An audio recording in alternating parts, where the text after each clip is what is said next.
समाज में हमेशा कुछ ऐसे पॉलिटिशियन, कुछ ऐसे लीडर होते हैं जो सिर्फ जनता के लिए अपने आप को पूरी तरह से समर्पित कर देते हैं। जनता के मुद्दे, जनता के लिए आंदोलन करना, जनता के लिए सड़कों पर रहना उनका कर्तव्य बन जाता है। उन्हीं में एक नाम है सिवाल खास विधानसभा से नदीम चौहान। नदीम चौहान साहब हमेशा सड़कों पर जनता के लिए देखे जाते हैं, उनके लिए आवाज उठाते हुए देखे जाते हैं, उनके लिए प्रशासन से, शासन से लड़ाई करते हुए देखे जाते हैं। 2017 में वो एक बार अपनी किस्मत आजमा चुके हैं, विधानसभा का इलेक्शन लड़े थे, लगभग 44,000 वोट उनको मिला। लेकिन 2027 में एक बार फिर वो चुनावी मैदान में है। उनसे जानेंगे कि उनके मुद्दे क्या हैं, ढेर सारी बातें करेंगे। बातों का सिलसिला शुरू करते हैं और आपकी मुलाकात करवाते हैं नदीम चौहान साहब से। अस्सलाम वालेकुम। वालेकुम सलाम। कैसे हैं चौहान साहब? मैं ठीक हूँ। मैं जानना चाहता हूं नदीम साहब, आपका अब तक का राजनीतिक सफर कैसा रहा है और राजनीति में आने का मन कैसे हुआ? देखिए मैं जब युवावस्था में ही बहुजन समाज पार्टी से हम लोग जुड़ गए थे। जी। लगभग 22-23 साल की उम्र हमारी रही थी। जी। हमारे साले कुंवर अय्यूब अली अच्छा। आपके साले लोकसभा हैं? लोकसभा का चुनाव बसपा से लड़े थे 2004 में। हाँ, मैं उनका परसों इंटरव्यू करके तो आया हूँ। उसी समय से हम बहुजन समाज पार्टी से जुड़े और 2017 में बहुजन समाज पार्टी ने मुझे सिवाल खास विधानसभा से चुनाव लड़ाने का काम किया। जी।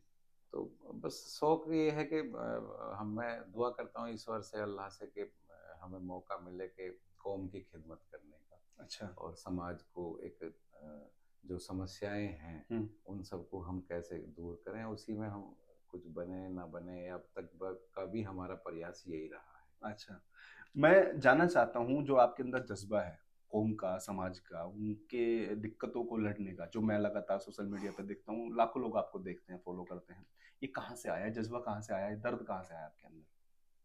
देखिए हमने बचपन से बहुत सारे पॉलिटिशियनों के नाम सुने, जैसे मुजफ्फरनगर में अ, हमारे वो रहे हैं, इकरा जी के फादर मुनव्वर हसन आपकी मनोवर बात कर हसन रहे हैं। साहब, हुँ। उनको लोग याद करते हैं आज भी कि उन्होंने समाज के लिए बहुत कुछ किया। बिल्कुल। और चूंकि हम मैं किसान परिवार से बिलोंग करता हूँ, तो जी। मेरे फादर गवर्नमेंट टीचर थे। अच्छा। तो बहुत सारी चीज़ें आई कि भी हम भी कुछ समाज के लिए कुछ करके जाएं, ताकि जब हम हमें मरने के बाद कोई याद हुँ। करे तो हुँ। अच्छाई में याद करे कि हाँ हुँ। कुछ किया। अच्छा। तो जज्बा तो वही है कि भी समाज के लिए कुछ करें। वही जज़्बा उसी आपके की अंदर दिख रहा है। कोशिश में हम लोग आज भी लगे हुए हैं। बहुत खूब। जैसे आपने बताया 2017 में आपको टिकट मिला बहुजन समाज पार्टी से, चौथे नंबर पर आप रहे हैं। क्या वजह रही आपको सफलता नहीं मिल पाई? इसमें देखिए क्या कारण रहे? उसकी सबसे बड़ी वजह यही हुँ। है कि जो आज 2014 में हुँ। मोदी जी जिस तरह से भाई भाई को बांट करके सत्ता भाजपा ने हासिल करी, जी। वो सबसे बड़ा कारण मेरा हमारा हारने का यही है कि हुँ। ध्रुवीकरण वोटों का हुआ। अच्छा। हिंदू मुस्लिम चुनाव हो दलित गया वोट मिला आपको पूरा या और नहीं मिला? दलित वोट हमें बहुत भरपूर वोट मिला। अच्छा। तो ये वजह रही ध्रुवीकरण हाँ, आप कहेंगे। ध्रुवीकरण का। बीएसपी से आपने राजनीति अपनी शुरू की है, राजनीतिक सफर आपने बीएसपी से शुरू किया, लेकिन अभी जहाँ तक मैं जानता हूँ आप समाजवादी पार्टी में हैं हाँ, मैं और उसी के टिकट पर लड़ने की जद्दोजहद है। बीएसपी से समाजवादी में आने का कारण क्या है? मैं बीएसपी छोड़ने का सबसे बड़ा कारण ये रहा कि जिस तरह से मान्यवर काशीराम जी बहुजन समाज पार्टी को लेकर चले थे, जी। जो उनकी सोच थी, जो विचारधारा हुँ। थी, बहन जी ने उस सब चीज उस विचारधारा को काशीराम जी के बाद सब मेरी अपनी सोच के अनुसार खत्म करने का काम किया। बहन जी ने निकलना छोड़ दिया। बहन जी ने लोगों को दुख सुख में कहीं भी कोई मान लो है, कोई जिस तरह से आंदोलन होते थे, जिस तरह से लोगों की गरीब कमजोर की आवाज उठाई जाती थी, वो सब वो बंद हो गया। तो अब चूंकि हमें तो लड़ाई लड़नी है समाज की, तो हमें ऐसा प्लेटफार्म चाहिए था कि जो समाज के लिए लड़ रहा हो। हुँ। तो मैंने उस वक्त राष्ट्रीय लोकदल ज्वाइन की। अच्छा। हाँ, बीच में मैंने हुँ। राष्ट्रीय लोकदल ज्वाइन की हुँ। और 2022 का चुनाव हुँ। मैंने इंडिया गठबंधन के जो कैंडिडेट थे उनको लड़ाने का काम किया। हम ये चुनाव नहीं 22 की लड़े आप बात कर रहे हैं। 22 में। हुँ। तो अब चूंकि 22 में जब इंडिया गठबंधन में राष्ट्रीय लोकदल था, तो चौधरी जयंत सिंह जी ने जो है वो एनडीए का दामन थाम लिया। हुँ। तो जिस लड़ाई को हम लोग राष्ट्रीय लोकदल में रह करके लड़ रहे थे, हुँ। किसान की, गरीब की, कमजोर की, मैं समझता हूँ वो सब बेईमानी हो गई, ढकोसला है। सब ढकोसला हम्म, महसूस हुआ। उनके बयान भी थे कि मैं कोई अठन्नी नहीं हूँ, चवन्नी हम्म, नहीं हूँ जो पलट जाऊंगा, लेकिन हम्म, वो पलटे। और लोगों ने उस चुनाव में वोट जो दिया था, बम्पर वोट दिया था। हम्म, राष्ट्रीय लोकदल की एक एक सीट थी, वो भी वो विधायक भाजपा में चले गए थे, तो हम्म, 0 सीट वाली पार्टी को हम्म, इस गठबंधन में लड़ने के बाद हम्म, 9 सीट इनकी आई, और लोगों ने ठगा महसूस किया। तो अच्छा। हमने लोगों से कहा कि भाई हम तो अपनी लड़ाई जारी रखेंगे, और राष्ट्रीय अध्यक्ष अखिलेश यादव जी के सानिध्य में हमने, चूंकि वो पीडीए की लड़ाई बहुत मजबूती से उन्होंने उठाई लड़ी, है, लड़ रहे हैं। और इंडिया गठबंधन को वो उस समय भी लीड कर रहे थे, तो उसी चुनाव में 22 में भी हम उनसे प्रभावित थे हम्म, कि किस तरह से एक जिम्मेदार आदमी को, किस तरह से एक सबको साथ लेके उन्होंने चलने का काम किया। हम्म, तो हमने फिर जैन जी के इस फैसले हम्म, के बाद हम्म, समाजवादी पार्टी हमने ज्वाइन की, हम्म, अ, अखिलेश यादव जी के सानिध्य में, हम्म, और तब से हम पीडीए की जो मिशन हम्म, अखिलेश यादव जी लेकर चल रहे हैं, उसको हम्म, आगे बढ़ाने का हम काम कर हम्म। रहे जैसे आपने बताया, आपने लोकदल को या इंडिया गठबंधन को अपनी इलेक्शन लड़ाया। अब 5 साल लगभग पूरे होने को आए हैं। 1 साल बचा है, 4 साल का कार्यकाल पूरा हो गया है। और चूंकि केंद्र और भाजपा दोनों, भाजपा केंद्र में और राज्य में दोनों में डबल इंजन की सरकार कही जाती है, और लोक दल भी उनके साथ चली गई है, तो एक तरह से कहें कि वो सरकार के विधायक हैं। अभी जो आपकी विधानसभा सिवाल खास से हैं, हैं जी। मैं गुलाम मोहम्मद साहब की बात कर रहा हूँ। तो पिछले 4 साल जो गुजरे हैं, इनमें कैसा काम हुआ है आपकी विधानसभा में, कैसा कार्यकाल है, इस पर थोड़ी रोशनी डालिए, क्या लगता है देखिए, काम तो टस का मस है। जो आज हमारे विधायक बात करते हैं स्कूलों की, आपको? स्कूल जो आए थे वो समाजवादी पार्टी की सरकार थी। तो अच्छा। माननीय अखिलेश यादव जी ने हर विधानसभा में, केंद्र सरकार की एक योजना थी, हम्म, उस योजना के तहत हर विधानसभा में स्कूल देने का काम किया। हम्म, आज हमारे विधायक जी कहते हैं कि मैंने इतने स्कूल बनाए हैं हम्म, इस सरकार में रहते हुए, जबकि वो तो हमारी समाजवादी पार्टी की हम्म, हम्म, राष्ट्रीय अध्यक्ष जी के स्कूल दिए हुए थे हम्म, उनके। और अगर ये इतने कमेरे होते, अच्छा। तो उस 5 साल के पीरियड में हम्म, स्कूल चल गए हाँ, होते, हाँ, उनमें लोग, बच्चे हमारे आज इन 10 सालों में बहुत सारी शिक्षा ग्रहण करके, हाँ, हजारों बच्चे शिक्षा ग्रहण कर चुके होते। हम्म, आज भी हाल इतना खराब है कि कुछ स्कूलों को छोड़ के सब स्कूल खंडर पड़े हैं। अच्छा। मेरे यहाँ सिवाल खास कस्बे में आप देख लीजिए, एक डिग्री कॉलेज है जो हम्म, कि 15 साल पहले समाजवादी सरकार ने दिया था, अभी तक उसमें कोई एडमिशन भी शुरू नहीं हुए। अरे, ये तो बहुत मतलब दुख की बात है, अगर कोई कॉलेज जाए हैं और वो चल नहीं रहे हैं, तो उस पर बड़े तो दुर्भाग्य की बात सवाल यही है है।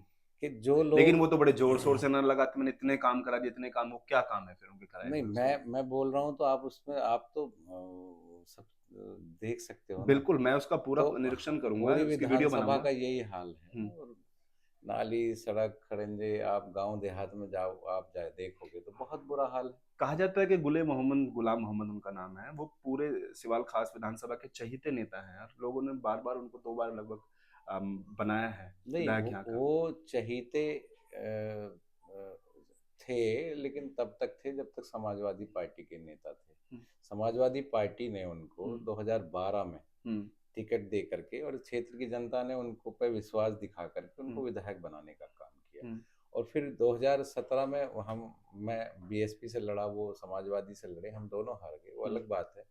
लेकिन 2022 में हम भी लोकदल से टिकट मांग रहे थे। गठबंधन में क्या हुआ कि सिंबल लोकदल का रह गया, हम्म, और कैंडिडेट समाजवादी के गुलाम साहब आ गए, हम्म, लेकिन हमने भी उनको मजबूती से चुनाव लड़ा और करके जीते। जिताने का मजबूती से काम किया। आप हम्म, देखेंगे उस वक्त मेरी 44,000 के आसपास बीएसपी से हम्म, वोट आई थी, और 2022 में जो बसपा का कैंडिडेट लड़ा था, हम्म, उसकी मात्र 29,000 वोट आई। ओ, तो वो वही ताकत थी कि हम्म, हम जैसे लोग भी गठबंधन को चुनाव लड़ा रहे थे। हमने कैंडिडेट नहीं देखा कौन लड़ रहा है, हमारा ये था कि जो आज भाई भाई को बांट करके सत्ता हासिल करके बैठे हैं, इन्हें सत्ता से कैसे बेदखल करना है। हम्म, हमारी सोच थी, हमारी एक हम्म, विचारधारा थी। बहुत बढ़िया। उस विचारधारा के तहत हमने 2022 का चुनाव लड़ाने का काम किया। लेकिन हम्म, जब ये निर्णय आया कि राष्ट्र जो लोकदल के राष्ट्रीय अध्यक्ष थे वो उसी दल में उसी के साथ एनडीए में चले गए जिन लोगों से हम लोग लड़ाई लड़ने का काम कर रहे थे। हम्म। आज चुनाव आने दो 2027 का, हम्म। आप देखेंगे क्षेत्र के 36 की 36 बिरादरी उनसे ये पूछने का काम करेंगी कि कहाँ गई किसानों की लड़ाई, कहाँ गई मजदूरों की लड़ाई, कहाँ गई कमजोरों की लड़ाई, कहाँ गया एमएसपी पे कानून। अगर जाना ही था तो कम से कम जो मुद्दे हमने भाजपा के सामने लड़ाई में रखे थे, जिनको लेकर के हम लड़ रहे थे, उनका फायदा किसानों का कराने का तो काम करते।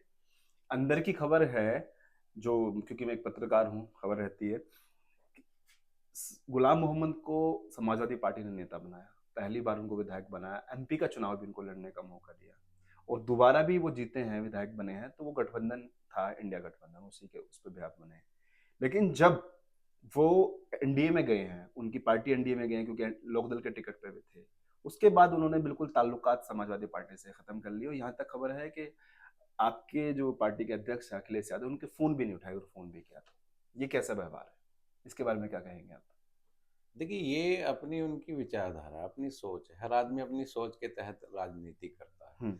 वो क्या सोच रहे हैं, उन्होंने तो उन्हें इस्तीफा दे देना चाहिए था।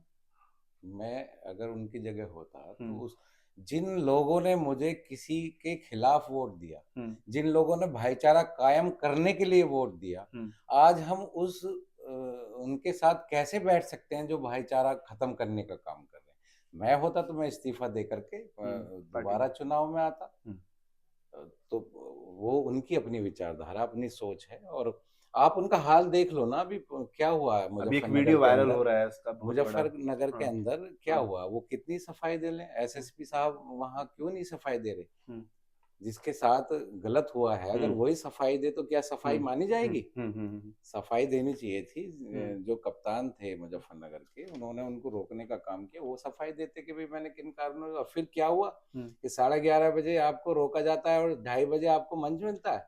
3.5 घंटे लग गए आपको मंच तक पहुंचने में। तो आप देख सकते हो कि हाल क्या है वहां। लिस्ट में नाम भी नहीं था उनका, लिस्ट में नाम भी नहीं था। मैं वही कहना चाहता हूँ कि आप की क्या मजबूरियां हैं, आपका को क्या लालच है कि आप इतने अपमान के बाद भी ऐसे लोगों के बीच में आप हैं कि जो लोग समाज को किस दिशा में ले जाने का काम कर रहे हैं। हिंदू मुस्लिम के अलावा भारतीय जनता पार्टी के पास कोई और काम थोड़ी है, और आप उन लोगों को मदद करने का काम कर रहे हैं, और इस इतनी जलालत के बाद कर रहे हैं। मैं नहीं समझ पाता कि उनकी क्या मजबूरी है। ये तो वो जाने।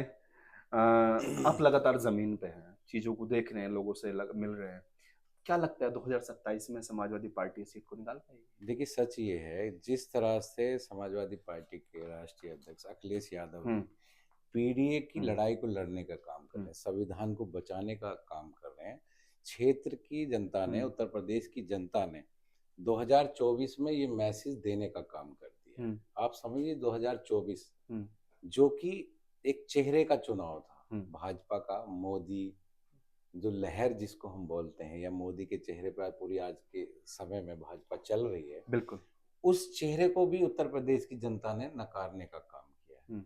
और बाबा तो ये जबरदस्ती बने हुए हैं, बाबा के तो चेहरे पे उत्तर प्रदेश में बहुमत मिला ही नहीं। तो आप समझिए कि 2027 में पूरा पीडीए समाज बहुत बम्पर तादाद में समाजवादी पार्टी को वोट देने का काम करेगा। फुल मेजोरिटी से हम लोग समाजवादी पार्टी की सरकार बना करके उत्तर प्रदेश का मुख्यमंत्री माननीय अखिलेश यादव जी को बनाने का हम लोग काम करेंगे। बहुत सही।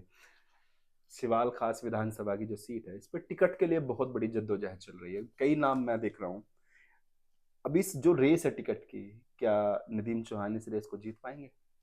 नहीं, बात आज एक टिकट की नहीं रही है। बात यह है कि आज जो लड़ाई है, आज लड़ाई है सांप्रदायिक ताकतों को रोकने की।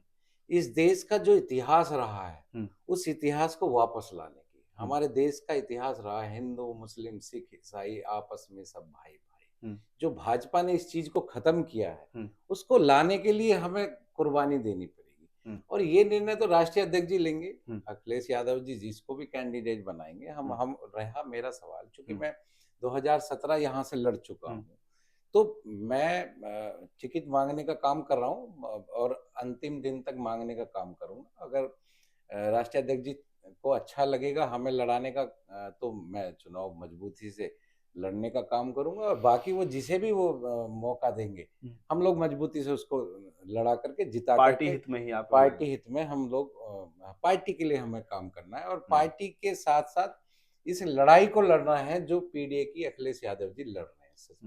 संविधान बचाना है।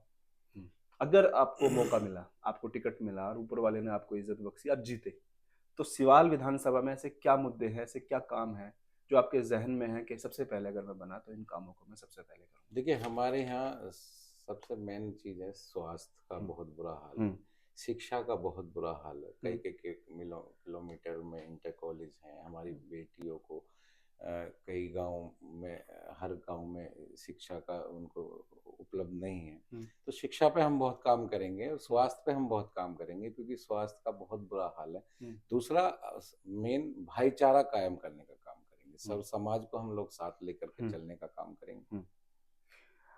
किसी भी समाज की तरक्की युवाओं की तरक्की से जुड़ी होती है। युवा तरक्की करता है, समाज तरक्की करता है। युवाओं के लिए आपके पास क्या है ऑफर करने के लिए कि मैं युवाओं के लिए करना चाहता हूँ? देखिए समाजवादी पार्टी की सरकार बनेगी। हमारे राष्ट्रीय अध्यक्ष जी ने बहुत मंचों से बोल दिया है कि जो गवर्नमेंट जॉब्स हैं, जो ये सरकार पिछले 10 सालों से दबा के बैठी है, उन सबको, युवाओं को हम रोजगार देने का काम करेंगे।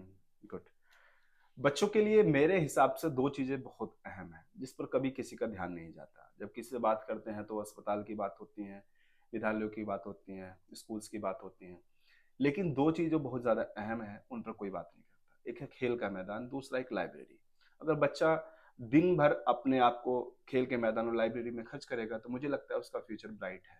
कभी इन पर बात नहीं हुई। अगर आपको मौका मिला, क्या गांव गांव लाइब्रेरी बनाने का, वो खेल के मैदान बनाने का आप कोशिश करेंगे? देखिए नहीं, कोशिश नहीं, बनवाने का काम करेंगे।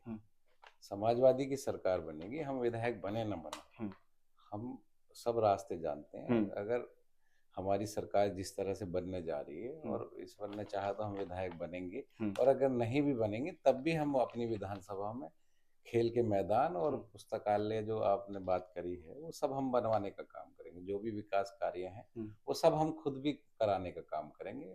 माननीय अखिलेश, देख लीजिएगा, रिकॉर्ड रखूंगा, अगर आपकी सरकार बनती है तो मैं आपसे सवाल करूंगा। नहीं बिल्कुल, आप ये भी देखिएगा कि मैं इस विधानसभा को इतना इजी के साथियों को इतना इजी करने जा रहा हूँ कि एक कल्चर चला आ रहा है बहुत टाइम से कि आपको काम के लिए विधायक के घर जाना पड़ेगा। मैं ये सिस्टम शुरू करने जा रहा हूँ कि मुझे मौका मिले ना मिले, सरकार हमारी बनने जा रही है, हम लोगों के द्वार पर जाकर काम करने का काम करेंगे। मैं अपने ऑफिसेज हर ब्लॉक में बनाने का अभी से मैंने काम शुरू कर दिया है। सिवाल खास प्रॉपर कस्बे में मेरा ऑफिस तैयार हो रहा है, खिवाई में मेरा प्लान चल रहा है, मैंने जमीन ले ली है।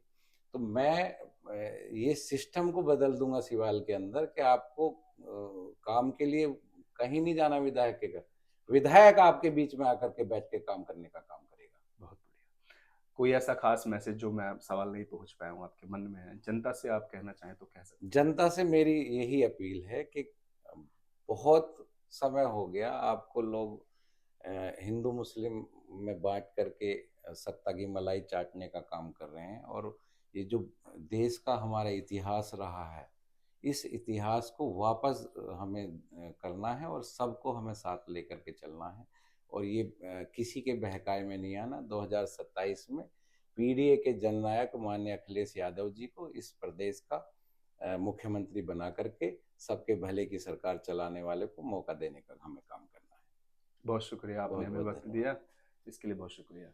ये थे हमारे साथ सिवाल खास से पूर्व विधायक प्रत्याशी नदीम चौहान साहब, जो 2027 के लिए पूरी तैयारी करके बैठे हैं। इनसे हमने ढेर सारी बातें की, इन्होंने बहुत अच्छे से इनके जवाब दिए।